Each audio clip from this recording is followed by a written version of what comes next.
Hi guys, welcome to Young African Trip TV series. I remain Modella, your lovely host today on Young African Trip TV series. As always, we're here to promote, we're here to inspire, connect, inform, and engage the large community of entrepreneurs making a difference in previous sectors. That is why I'm here in the city of Lagos to have another Young African Trip making a difference in the beauty valley. His name is Abdulaziz Babatile. He is based in the city of Lagos, Ikeja precisely, where he's making a difference, where he's making everybody beautiful. He's the creative director and CEO at Air by Sleep Beauty Lounge. Yeah, he's a guy. So sit back and relax because we're going to be having fun. We're going to know how he decided to make a passion. That he started in school, 27, and decided to make it a profession, 2014. So you want to know more? You better relax. We'll be back.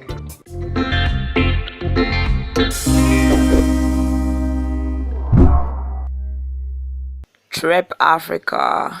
Imagine more. Fine.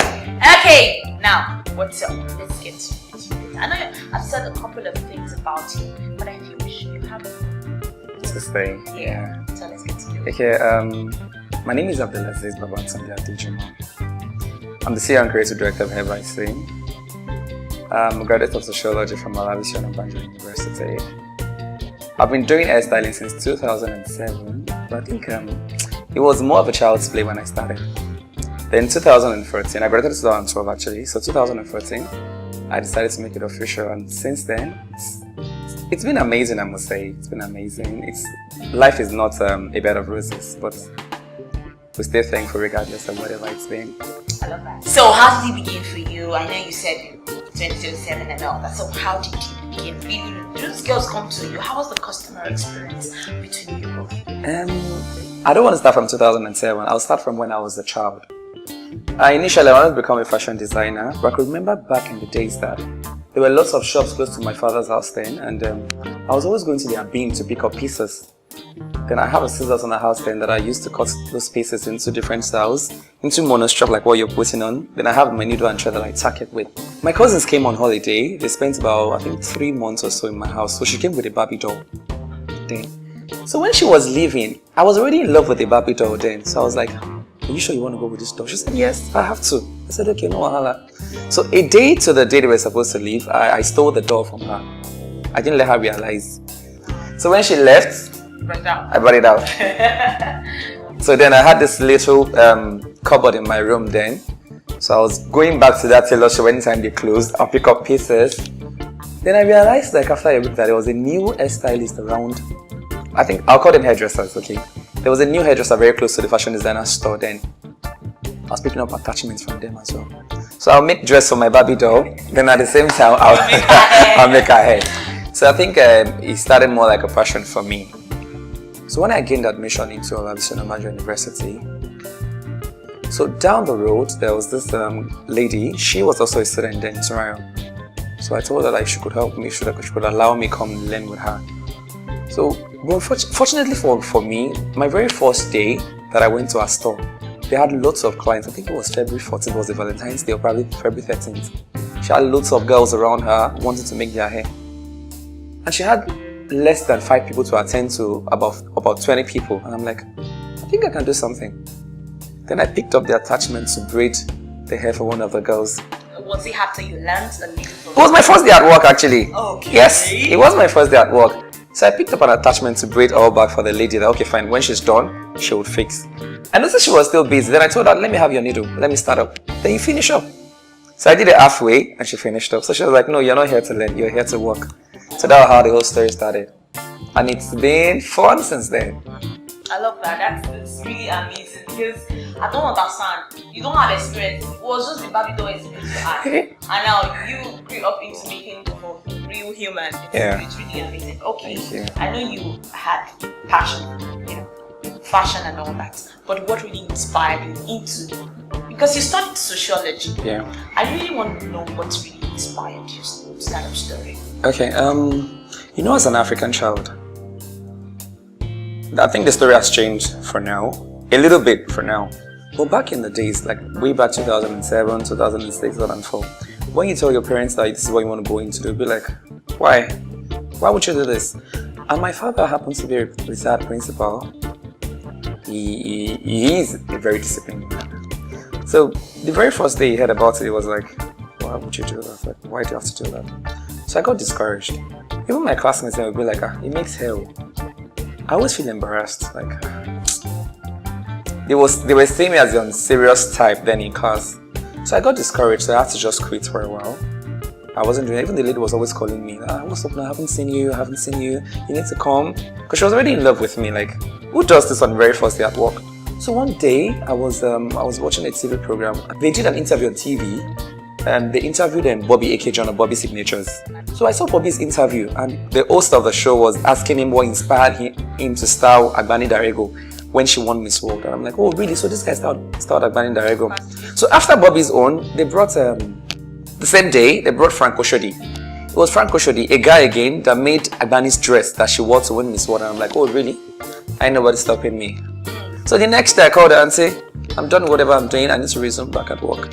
So you got your inspiration from Bobby and Frank Oshodi. Nice. Well, okay, now coming into the fashion world as a male, I must say, was it easy for you? Wasn't it easy?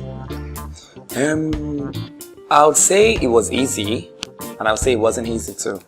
Okay, it was easy in the sense that things has changed from what it used to be. So Nigerians, they have this mentality that once you're a guy, you're doing anything that concerns the lady, you'll be so perfect. So that was one of the things that made us realize that yes, this is going to work for us, because people have this belief. I was still telling a friend days back that I know a lot of guys that they are not so good at what they do. But being a guy doing a lady's business, they have this upper edge that, okay fine, he's a guy, let's try him out. You come up with something nice. So breaking into the industry, let me say it was easy on that part.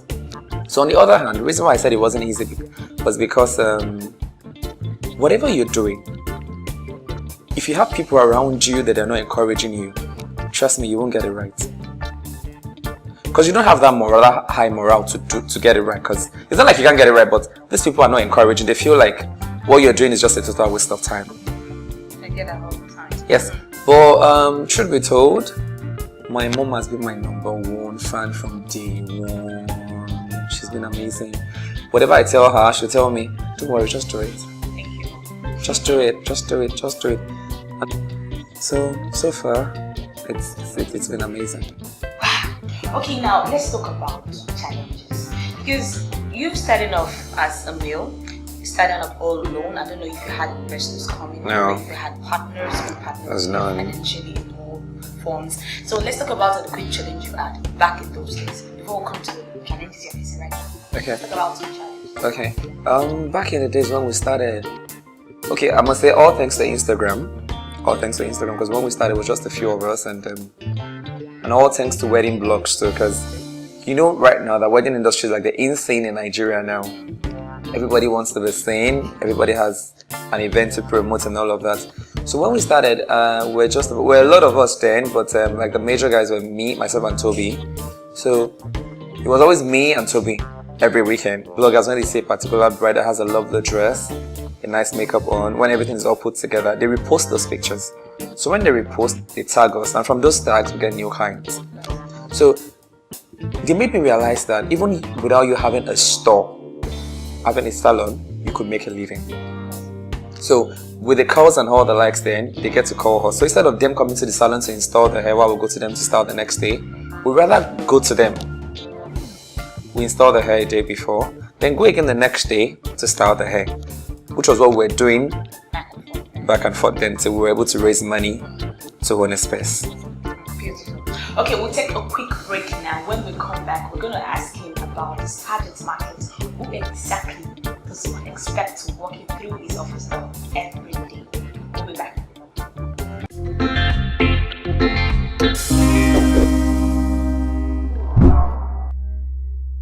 Trip Africa. Imagine more. Welcome back. This is Young African Trip TV series with me, of course. And I'm with the CEO and creative director at Amaze. Okay, Slim Abdulaziz. I'm going to call you whatever name. Feel free. Okay, now I need to ask you, Who are your target market especially? No, I think I should rephrase my question. Who are you always optimistic about to open your door to every blessed day of your store opening? I think that's it. Teniola. Yeah. Like I've been looking forward to style Teni. Like I want people to see Teni in another way entirely, not the regular Teni. I thought to myself, there was a day I saw her that she had a wig on and she was miming to a new single, and I'm like, this girl again, she's pretty. Can you just come up to me? Let me do something for you. Teniola, I love Teniola. I love her. She's my favorite girl. I haven't met her in person actually, but trust me. Teni is somebody that I always want to wake up to see, walk into my office, then I transform her. Teni, but I have a feeling that you will not come. But please come, I really want to see you another way. Me too, I'm worried. Okay, but back to the previous question. Okay. Target market. Who exactly are your target? I know you really want to transform Teni, and I think she has started. Teni, we're looking forward to transform you, man. Alright, so who are your target market? Okay, over the years when we started at first, I was always keen about styling celebrities. But it got to a point I realized that it doesn't have to be about celebrities alone. It's about putting a smile on people's faces. It's about having a lot of people around you. It's about making people happy. So I would say I've come to understand that anybody that can afford to pay for my services. I'm not expensive, I'm affordable. So in as much as you can afford to pay for my services, trust me. I know we talked about some challenges you faced. Okay. Let's talk about some challenges you're facing right now. Okay. We have a lot of people now that are into the same business. Yes. Back in the days, we do like 3, 4, 5 brides on a Saturday. There are even some days that we do like 6. It depends on the time you're supposed to go to church. So we'll start as early as 5, and before 12 we're done with everybody. But now things has changed from the way it was. Things has changed. We've been able to empower a lot of youths during the process, and our prayer for these youths is that they should all succeed. So now they are also into the market.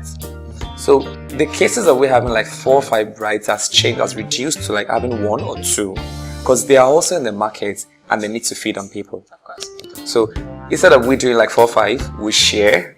They work on 2, we work on 2. At times we work on 1. So and again, there are still some people that they don't believe in what we do.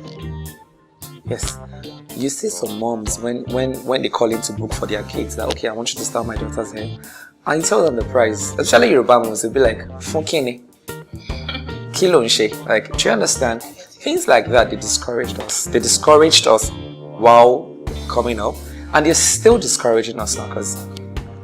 I know you had a big break. Everybody had a big break. What I mean by big break is a breakthrough, something that really, made you tap on your shoulder like, Slim, I think you can go on. I need for you to like. So let's talk about your first customer. How was it for you? Let's talk about the experience. Yeah, 2014, yes. 2014.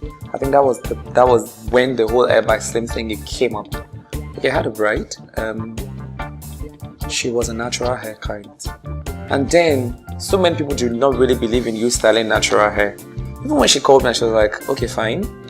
I have natural hair on and I want to rock my natural hair on my big day. And I'm like, what? And I'm like, okay, fine. Come up with something. I had less than 2,000 followers then. Yes. So, I put in my best. I made her look so beautiful. So after they all dressed up in the morning, I left and I went to my other clients.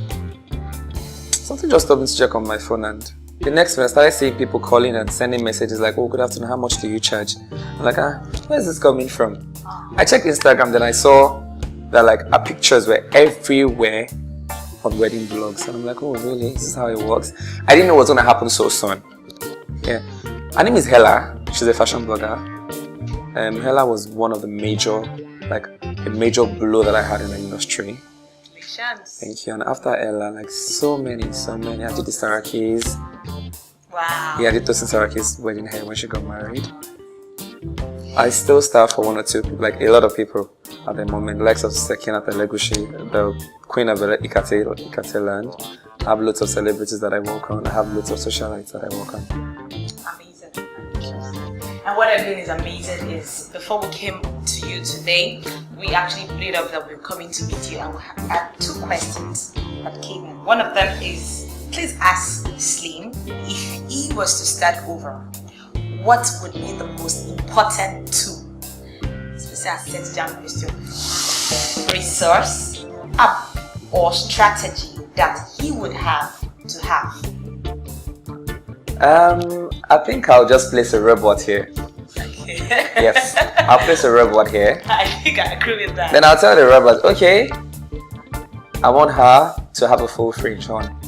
Then I'll go back to sleep. Then the next minute, the bangs are set already. Please invent it. I will. By Nigerian. I A will. robot invented by Nigeria for Nigerians Yeah. to work on Nigerians. Hey! Do you hear that? What about resource? What resource would you have? Most of the products that I use on my clients, I buy them from the Middle East. Because I believe that the Middle East is a very hot place. And Nigerian weather is not so conducive to. It's not like it's a bad weather. But then again, when it comes to you styling your hair, having makeup on, if you're not careful, before you get to your destination, everything would ruin. So to avoid such, I travel far and wide to get my product. So I've been able to study that yes, what they use in the Middle East, it works for us here. So I think before the end of the year or early 2020, I want to invent my own product. What about app finally? I want something that automatically, when I do my day-to-day hairstyling, it goes directly to that app. People will just go there to say, okay, this is the before, this is the process, this is what they used and all that. Like instead of me making a video. Yes, I think I want to create that app so people can say. Okay, I think you answered all that question. We'll take a quick break. Let me touch it down. Back.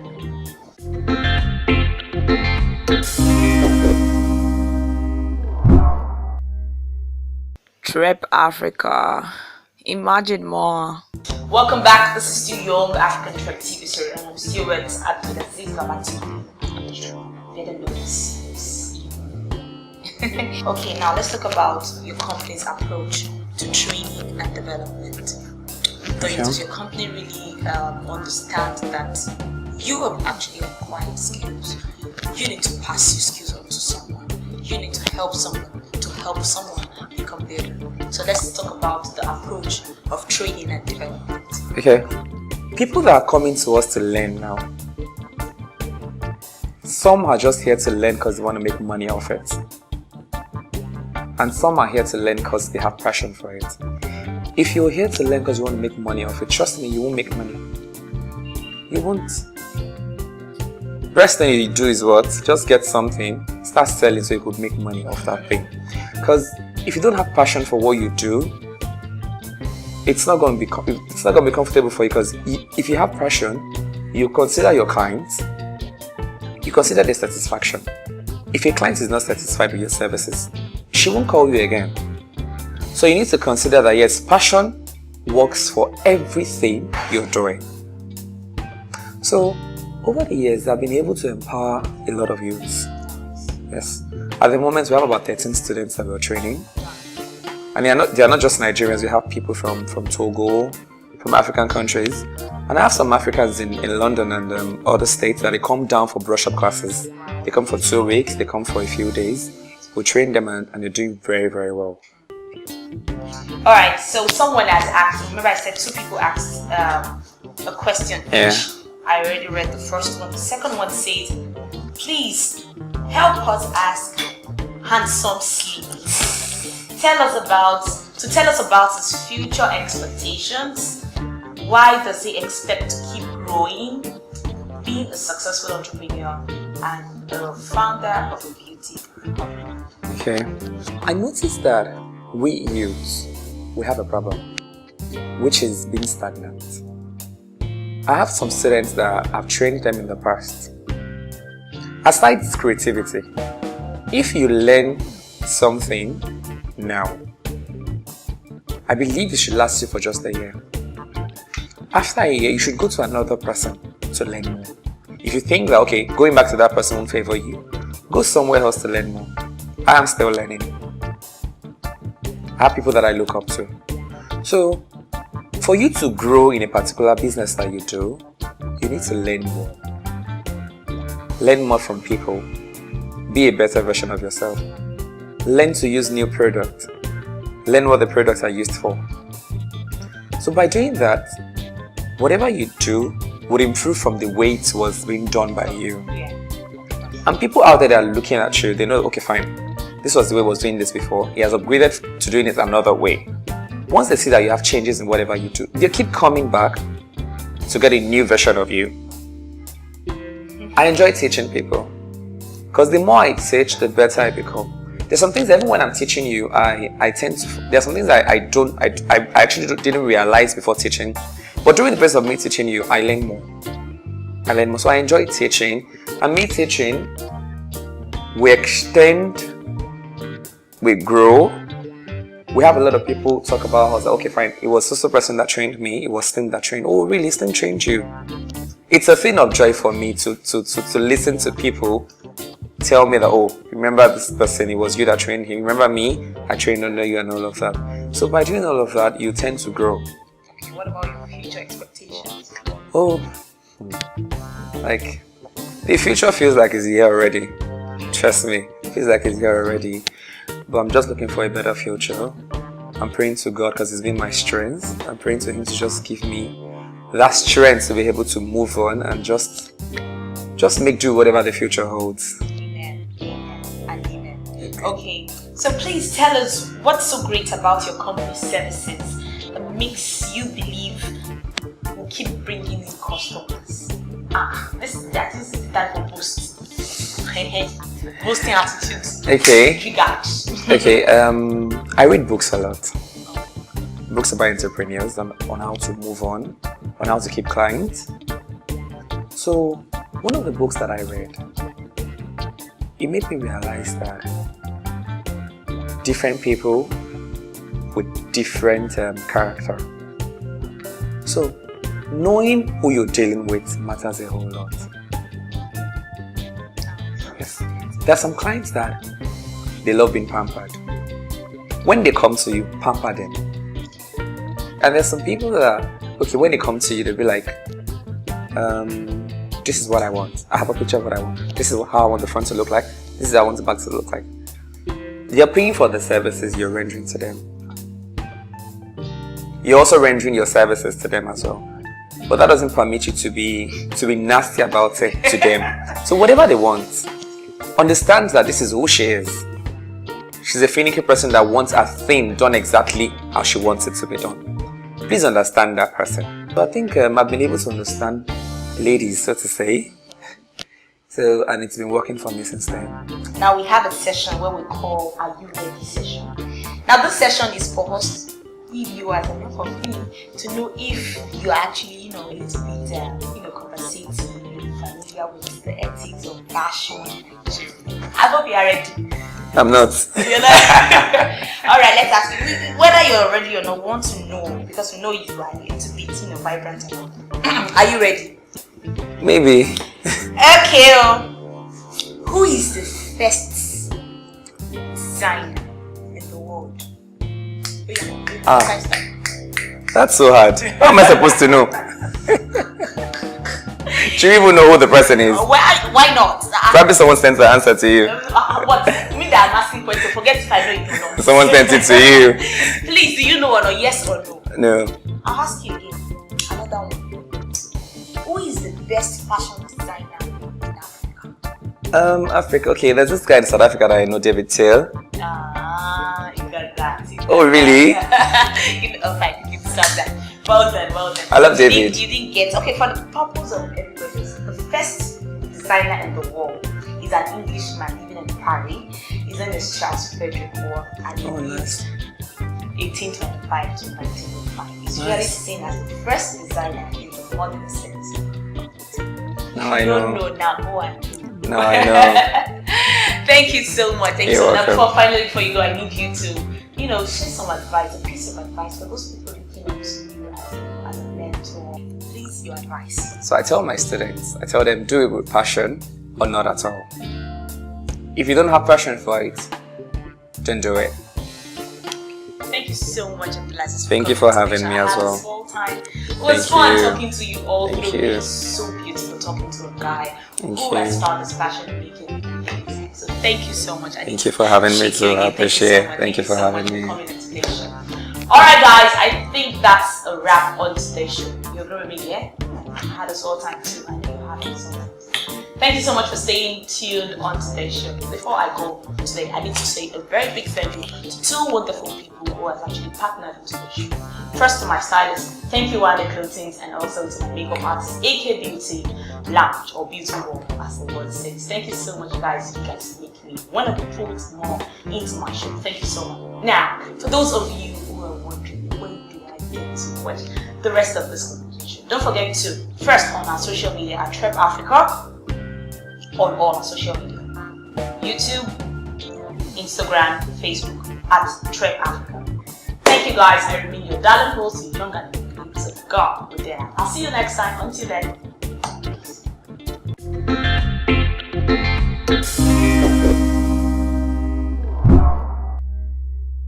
Trep Africa.